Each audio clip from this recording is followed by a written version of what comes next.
internal and external freedom. April 20, 1942. My German friends. In classical German poetry, no word has a stronger ring to it than the word freedom. Among the writings of Martin Luther, nothing is more noble than that concerning the freedom of the Christian person. And Germany's most powerful thinkers, Kant, Fichte, Hegel, recognize freedom as the essence and innermost core of being. Yet, among few other peoples has true freedom been as rare as it has in Germany. Luther, the prophet of religious liberation, needed the existence of subjugation to princes to accomplish it. German poets created their realm of freedom in the land of fantasy, but not in the land of real life. German philosophers fell back on internal freedom without making serious efforts toward external freedom. Freedom in spirit, bondage in life. This contradiction rests as a curse over German history. Protestantism has not been able to defeat this curse. The freedom of a Christian person was surrendered in favor of subjugation to a new tyranny, that of doctrine. The godly right to protest against ungodly political authorities was never recognized. Even the diabolical is ordered by God if it proceeds in the name of the government. This doctrine is one of the bases for German bondage.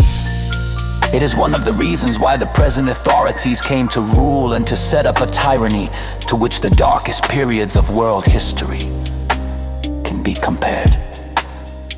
Internal freedom without external freedom cannot propagate itself and withers.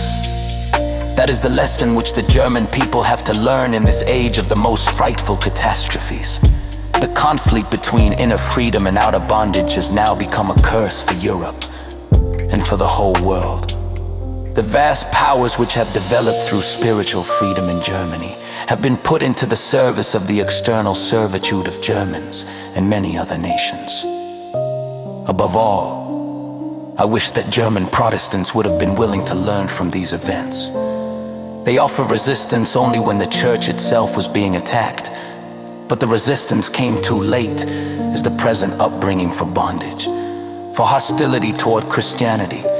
Is that really a lesser reason for the struggle against a tyrannical government than assaults on ministers?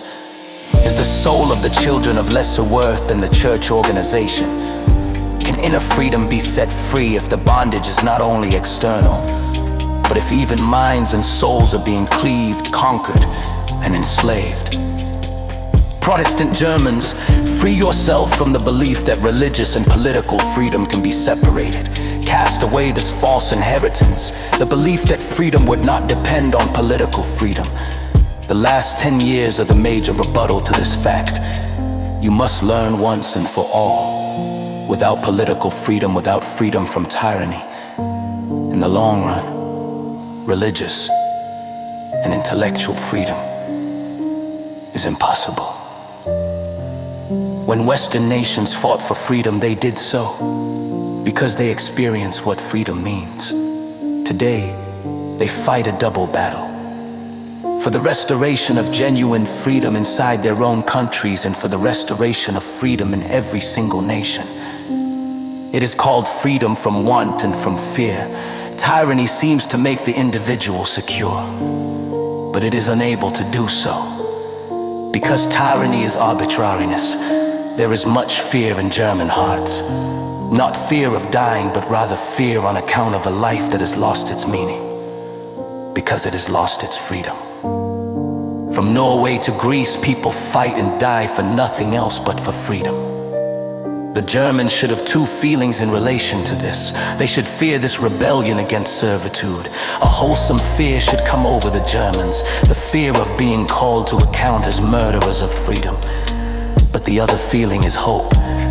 If it is truly freedom for which these nations are fighting, then the freedom of the Germans must also be demanded and preserved. Today, the world understands that the bondage of one nation threatens the freedom of all nations.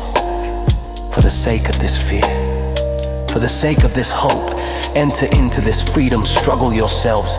Throw off the tyranny that desires to destroy the internal freedom, the human and the divine within you.